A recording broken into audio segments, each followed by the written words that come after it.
What's up, B Squad? It is your boy JB, and I am here today with a review for Ready to Love. This is season 6, the reunion, part 1, you guys. So, before we go ahead and just jump into the reunion, if you guys are watching this video or any other video on the channel, and you guys aren't subscribed, I need you guys to do me a solid favor and stop taking me out on this date and having me pay for it. Then at the end of it, you guys know you can do me that favor by liking the video, giving me a big thumbs up, subscribing to the channel, turning on your post notifications, sharing the video, you guys. And with that out the way, without further ado, let us go ahead and discuss Ready to Love, shall we? All right, you guys. So the reunion, we start up. I saw Devin. I was like, oh, Devin is back. Why? So Devin was there. We find out some stuff about him that we didn't need to know. That I guess he has a foot fetish and he has pictures of the women of Charisse's feet in his phone. And I was just like, why did I need this information? Who cares about this? But we know. Randall, he's there. Randall has gotten a haircut. I was like, okay, Randall, this is a good look for you, buddy. You look nice with a haircut. Keep the haircut. Then Dominica, because I kept looking at her for the longest time. I'm like, who is this? The placement of her wig, and so it's a bob. The bob is cute. It's just the placement of that bob because her forehead, right? Then the wig starts back here, the hair starts back here. I was like, you got all of your forehead exposed. Not a good, whoever did your hair was a no. So we started the reunion and Tommy addresses Jamala and Randall.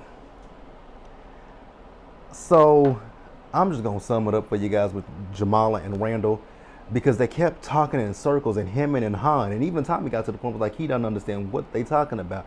So they say that they're working on their relationship. They're not in a relationship, but they are working on it. But then it sounded like they're seeing other people. Like I was like, what the we talking about here? And I just kept looking at the body language because Jamala is, so picture the couches, right? So Jamala's on one cushion, Randall is on the other cushion. I'm like, baby, y'all ain't even sitting close together. So how are y'all working on a relationship when y'all can't even, like, even if y'all, let's just say that they were, well, I'm gonna go with what they say. They're working on a relationship. But like I just said, the body language says otherwise, because why are y'all not, like, even if you're not like 100% together, even if you guys are, working things out, even if you guys are in a good space, you guys would have been sitting closer to each other than further apart.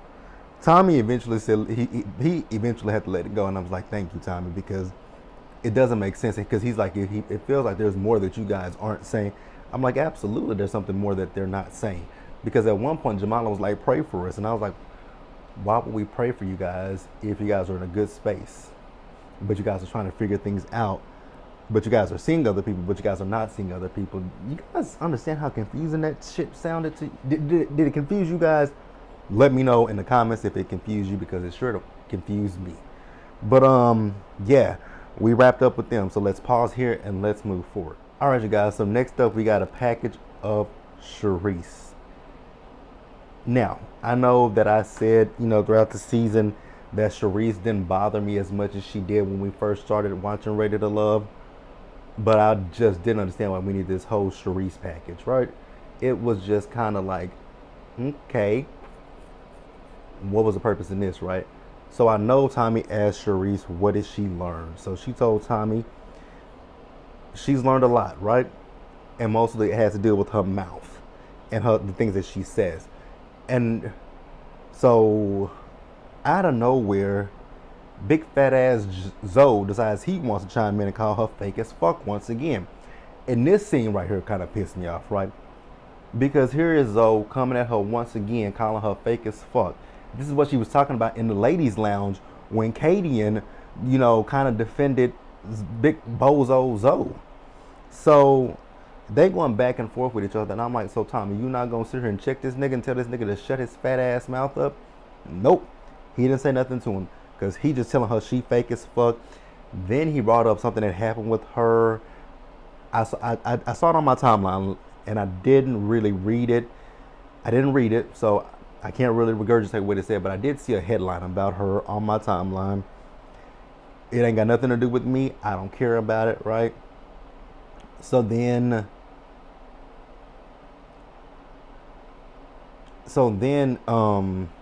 what's her name? Dominica. So Dominica, she chimes in, right? And I'm okay with Dominica chiming in because Dominica was, offended by the fact that Sharice said, is that her stage name? And I mean, we all knew what Sharice meant, but Sharice wanted to play a game of semantics like, oh, well, you could be a performer. And Dominique was like, girl, we live in Miami. We are in Miami. When you say a performer, when you say a stage name, everybody knows that you mean a stripper, right? So she said that, she apologized to Dominica. She texted her, and then she apologized to Dominica on the stage. Do I believe Sharice? Actually, yes, I really do believe Sharice. But I'm still just pissed off the fact that we didn't even check Zoe's big fat ass. Like, that's what bothered me, the fact that we didn't check Zoe. But okay, it is what it is. So then next up, we got Mike, Kayla, and Brandy, right? I'm going to pray that Brandy and Mike are not together because I just don't see it. I really still think that Mike is full of shit. Like, I really still think Mike is full of shit. So, Brandy said that, with her watching the show, that, she did see the connection with Mike and Kayla, but she also felt like it was a bit of jealousy. So I'm going to keep it real with you guys, right? When it came down to Mike and Kayla, I didn't see jealousy. I didn't see jealousy when it came down to Mike and Kayla. Or let me preface it better. I didn't see jealousy on Kayla's end when it came to Mike. And here's the reason why I say I didn't see any sense of jealousy from her. Because if we just think about this entire season, Kayla was laser focused on Randall. So she was in a tug of war with Trinika, Jamala, and herself when it came to Randall. So when it got down toward the tail end of the season, now I know Kayla says that, they had conversations off screen, right? But I don't think that Kayla really tried to hone in on that and this is just going off of what we saw on television, right? I don't feel, from my personal opinion, from what we saw on television, it seems like to me that Kayla really honed in on Mike kind of towards them after the, no, not after, just before they went on the retreat.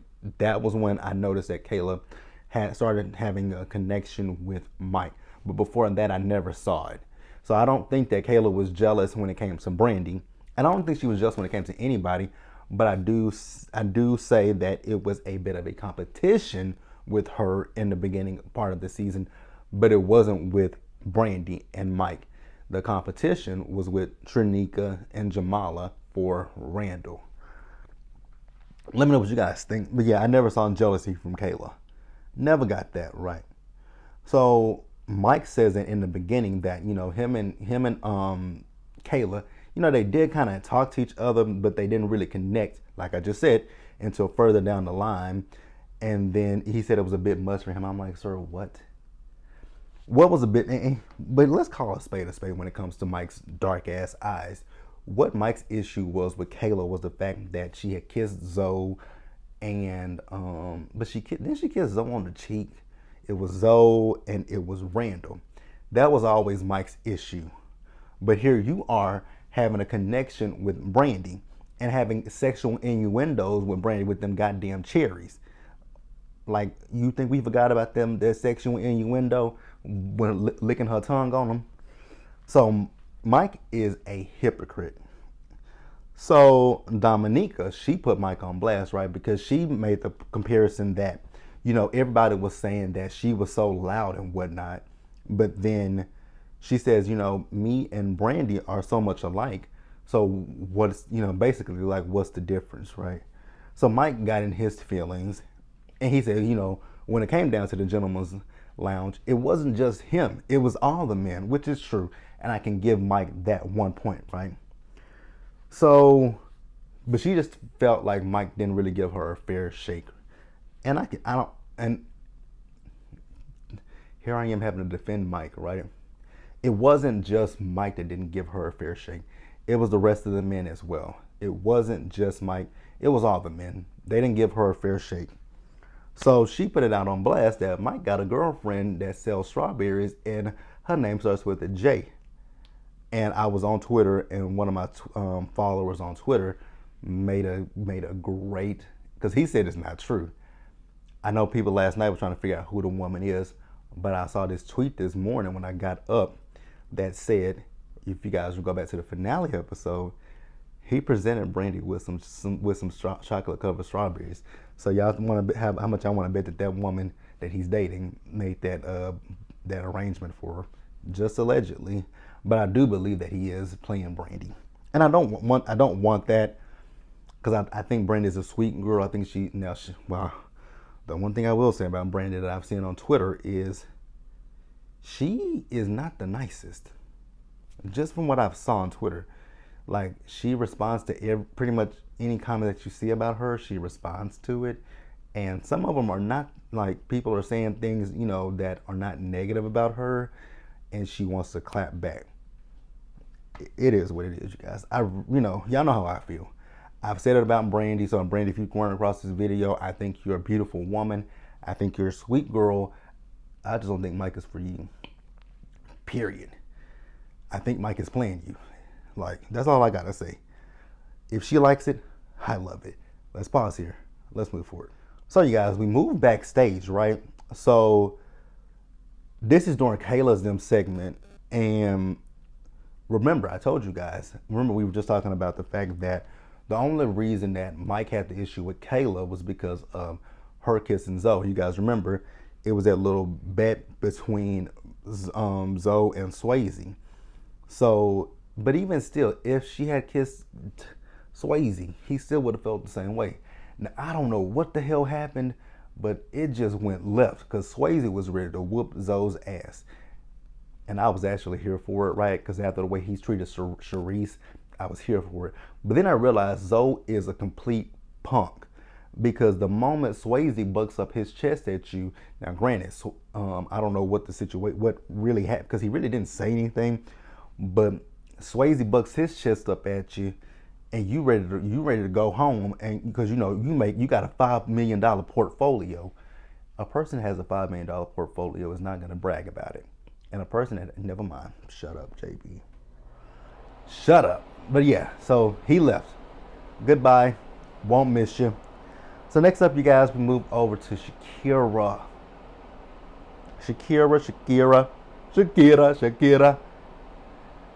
Girl, we have to talk about this shit with her and Katie, and once again, and I'm just like, oh my God, please let this end. We went back and forth about this, and like we said through the entire season, what the fuck happened? Because it was more confusing this time than it was the first time.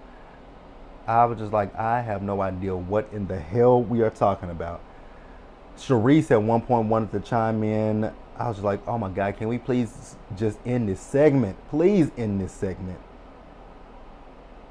Like, not Katie, but Shakira says that, she's still hurt by it, but it helped her to realize that she hasn't healed. Baby, we had been saying that for episodes that you weren't healed. We knew that. I'm glad you know it. She says Katie feels that she didn't betray Shakira. I still don't know what Shakira said to the ladies that Katie didn't said. Like, it must be some stuff left on the cutting room floor. I know Trinika tweeted me last night and told me it was a lot, because I was like, this first part of the reunion, they could have kept it, because nothing happened in this season was boring. Nothing happened. But you guys know that Trinika and we are social media friends, right? And she said to me that, what did Trinika say? Oh, she was like, there's more stuff that they cut out, and there was stuff that happened behind the scenes. That is why they need a house. Oh God, they're coming to Dallas. I'm pretty positive I'm gonna get an earful when it comes to Dallas. But okay, I'm cool with that. What else? Oh, next season will start in January. We are almost in November. Why Ready to Love, give me a break. So yeah, I don't know what, I'm confused with Flower Child. Shout out to Misha. I'm confused about Flower Child, but let's pause here and wrap up this episode, you guys. All right, you guys, so next up we move over to LJ. Rated to Love, Will Packard production. Never show LJ singing again because bruh man can't sing. So they talk about how smooth LJ is, and I'm like, he's smooth, but he's still sleeping with his ex. And y'all raised y'all hands saying that y'all have dated him since the show. I'm gonna need all of y'all to put y'all hands down, because Shakira was there. She didn't raise her hand for the dating him. Sharice raised her hand. I'm like, wait a minute, he dated Sharice. Looney raised her hand. I'm like, oh God. Trinika raised her hand. I was like, oh, really? Trinika. Now you and I have talked. But I know that they filmed a reunion months ago. Why would you go on a date with him? So they filmed this reunion before we saw the episode with him and his ex. Say what now? Wait, why y'all still going on a date with this man who's still dating his ex? So Tommy asked him at one point, why did he leave the process? Well, Tommy, you made him leave the process, but why did he not come to the retreat instead of going to work? Unless Ready to Love is paying them to take off of their jobs, baby, I'm not taking off my job for y'all. The fuck? The job that pays me and pays my bills and pays my, if I have a mortgage, light bill, water bill, car note, all that kind of stuff. You think I'm finna take off of my job for this and I got bills to pay? Unless y'all, covering them bills, I'ma be WORKING, working. So, yeah, so Tommy asked him, was he still with the ex? So she's still in the picture. I'm like, because he's still smashing her. The fuck? He's still smashing that ex. What you think? The fuck? So, you guys, then we wrap up this part of the reunion with Sharice and Katie going back and forth. I was like, huh? So Sharice says that at one point Katie told her that they can go out with her sugar daddy. Katie says she don't talk like that. Sharice says you did talk to me like that. Katie says, you called me. Sharice says I never called you. But I caught in that, I caught a little bit of inconsistencies in that, because Katie said that she don't talk like that to Sharice, or she don't talk like that. But then it was maybe it was my interpretation that she was trying to say that she doesn't, because maybe I'm wrong. I don't know. They got into it. Either way it go. Not Sharice, but Katie says she'll slap her ass. So Sharice hops up and says, slap me. I'm like, wait a minute. What? What's going on here? She said, then she said she'll slap all them bitches or something like that. I was like, oh my God. What the hell is going on here? This is just a mess. A hot mess. That was all I could give you guys for this part one of the reunion. It really wasn't much. But again, this season wasn't much. This was a boring ass season to me personally. So next week, you guys, I feel like I'm going to go live to discuss Ready to Love the reunion part 2, because I had to stretch. I gave you guys 18 minutes of this, but it was hard to do it. So we would just go on live next week and we would just talk about it. Then when part 2 ends, and we'll just wrap it up that way, because I just don't want to I don't want to edit it next week. I just want to talk about it and move on. So join me next week. I think we'll probably, I don't know if we'll do it. If we do it next Friday, it'll be around, I'm thinking if we do it next Friday, it'll be 9 p.m. Central Time or 10 p.m. Central Time. But I'll keep you guys posted. If I don't do it next Friday, we'll do it first thing next Saturday morning. And when I say next Saturday morning, we'll probably do about 9 a.m. Central Time. So, yeah, because that'll be like in the West Coast, it'll be 7 o'clock. So, so yeah, keep an eye out on the community tab. I will be letting you guys know when we're going to do it. I actually need to check and see if Misha's doing a live next Friday. If she is, I don't want to coincide with hers. So I'm going to see if she's doing a live next Friday. And if she is, then we'll probably wait after. We'll probably just do it next Saturday. So be sure to look at the community tab and I'll keep you guys posted. But until then, you guys stay safe out there. Take care of yourselves. Wash your hands. Wear a mask. Socially distance. Be blessed. And I will see you guys in the next one. Bye, guys.